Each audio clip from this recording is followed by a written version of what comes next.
Today, many people spend a lot of time online. We use phones, computers, and tablets every day. We use them for work, study, shopping, and fun.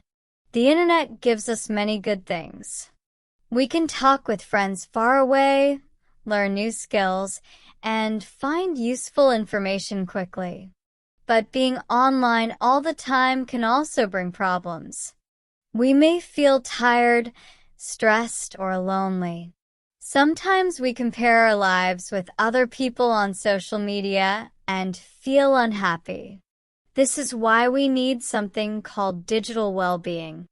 Digital well-being means using technology in a way that keeps us healthy, happy, and peaceful. One big problem is time online. Many people want to check their phone for only a few minutes. But after one video, there comes another and another. Suddenly, 1 hour is gone. This makes us lose time for family, study, or sleep. To solve this, we can set small rules. For example, I will use my phone for 20 minutes in the morning and 20 minutes at night. We can also use a timer. When the timer rings, we stop.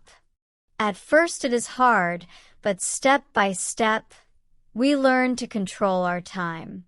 When we control our time, we feel free and calm. Another problem is notifications.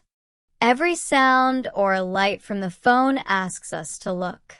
Even if we are studying, eating, or resting, we stop and check. This makes our brain tired. We cannot focus. To find peace, we can turn off some notifications. We can keep only the important ones like family calls or school messages. The rest can wait. When we check apps only at set times, our mind is more quiet. We are not slaves to every ding and beep. Content is also important. On social media, many people show perfect photos. They look beautiful, rich, or happy. When we see this, we compare ourselves. We think, my life is boring. I am not good enough. But these photos show only one side of life. They do not show sadness, stress, or hard work. To protect our heart, we should follow accounts that make us learn or smile. We can unfollow pages that make us jealous or sad. Our feed is like a garden. If we remove the weeds and grow flowers, the garden becomes a good place. Online arguments can also hurt. Sometimes we read rude comments. Sometimes strangers attack our opinion.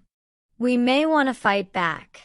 But fights online usually make us angry and waste our energy. A good way is to pause and breathe. Ask yourself, is this useful? Does this bring peace? If the answer is no, do not reply. You can block or report the person.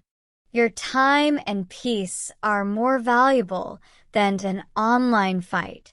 Another problem is bad news.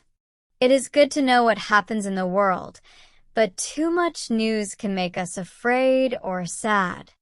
To protect our mind, we can read news once a day from a good source. We should not read bad news before sleep. We can also balance with good stories, like people helping others or new science or nature. This way, we stay informed but not depressed. Safety online is very important. We must not share personal information like address, phone number, or school name. We should use strong passwords and two-step login. If someone we do not know asks for money or private photos, we should say no and block them. If a message looks strange, we should not click the link. Safety gives us peace because we know we are protected. Sleep is another key. Many people take their phone to bed. They say, just one more video, but then it is very late. The light from the screen makes it hard to sleep. The next day we are tired. To rest better, we can stop using screens 1 hour before bed. We can read a book, stretch, or write a short diary. If possible, we can leave the phone in another room. Good sleep helps us feel strong and happy. We must also take care of our body. Looking at a screen too long can hurt our eyes, neck, and back. A simple rule is 20-20-20. Every 20 minutes, look at something 20 feet away for 20 seconds. This relaxes the eyes. We should also stand, stretch, and move every hour. Sitting in the same place too long is not healthy. When our body feels good, our mind feels good too. Balance between online and offline life is very important.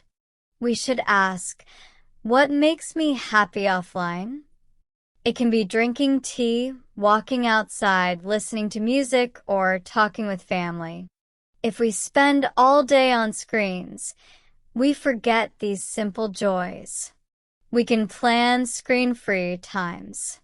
For example, 1 hour each evening without the phone, or a half day on Sunday without social media.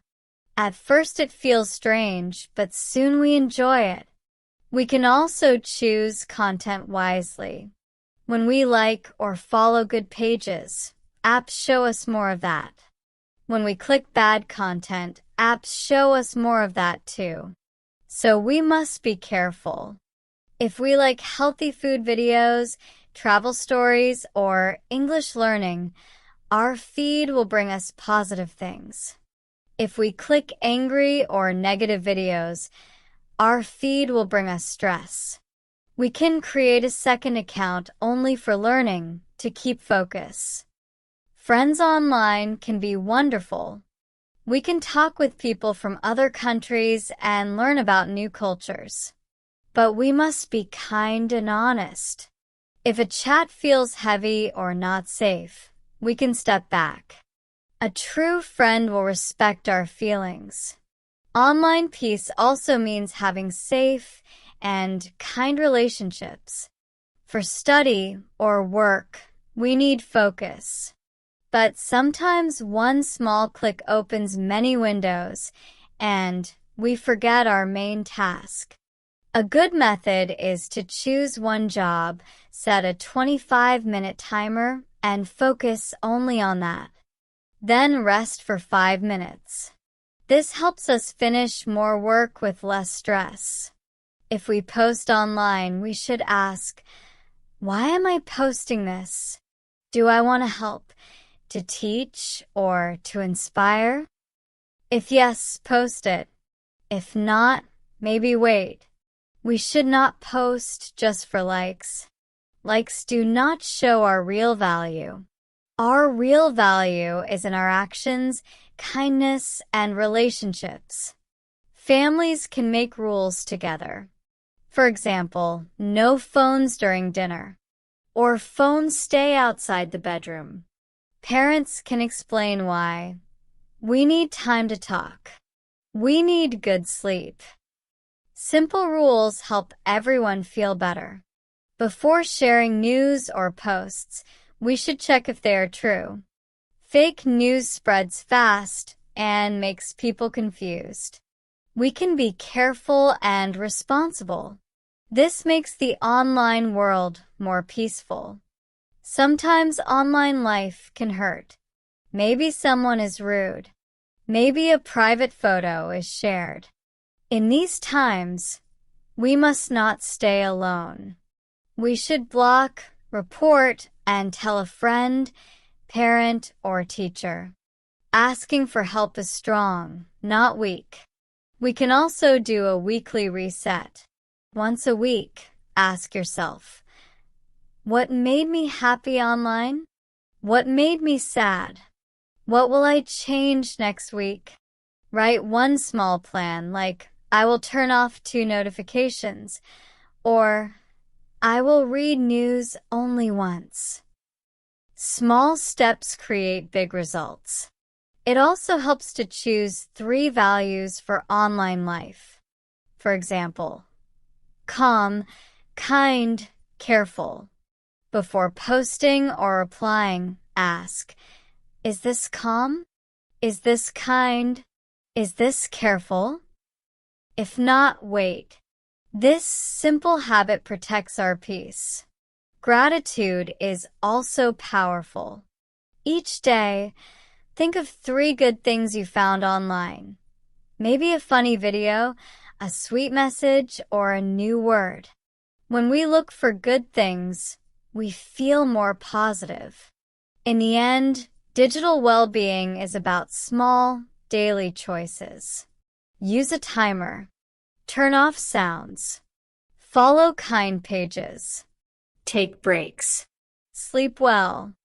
Move your body. Talk with family. Step by step, these small actions create peace. The internet can be noisy and busy, but we can make it calm and useful. Digital well-being is not about leaving the online world. It is about living in it with balance, wisdom, and peace.